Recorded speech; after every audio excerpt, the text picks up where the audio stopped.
नमस्कार मित्रांनो, शिवसेनेत पुन्हा बंडाळी. विधान परिषद निवडणुकीसाठी 8 जणांची नावे चर्चेत. एकनाथ शिंदे कुणाला देणार संधी आणि काय आहे ही बातमी आपण सविस्तर या चॅनलच्या माध्यमातून बघणार आहोत. चला तर मग मी सचिन नाईक आणि तुम्ही बघत आहात आपली राजनीती चॅनल.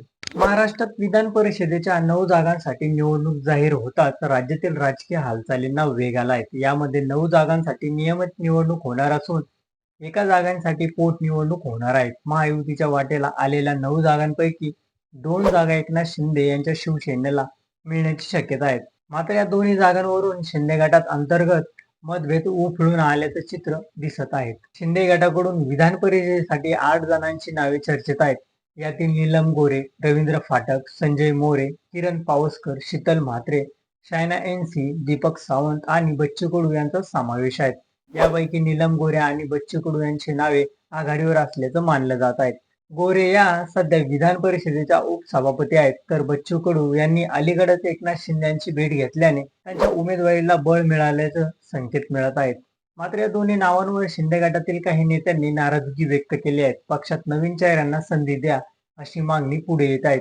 विशेष म्हणजे बच्चू कडू यांच्या बाबतीत विधानसभा निवडणुकीनंतर त्यांनी घेतलेल्या भूमिका आणि महायुती सरकारवर केलेल्या टीकांचा उल्लेख करत विरोध केला जात आहे. तसेच शिवसेनेतील फुटीनंतर त्यांनी केलेल्या वक्तव्यामुळे काही नेते अस्वस्थ असल्याचं सांगितलं जात आहे. या पार्श्वभूमीवर एकनाथ शिंदे यांच्या समोर मोठं आव्हान उभे राहणार आहे. पक्षातील असंतोष दूर करत अंतिम उमेदवारीची निवड करणे त्यांच्यासाठी तितकेच महत्वाचे ठरणार आहे. आगामी निवडणुकीच्या पार्श्वभूमीवर शिंदे कोणती रणनीती आखणार आणि कोणाला उमेदवारी देतात याकडे सर्वांचं लक्ष लागलेलं आहे.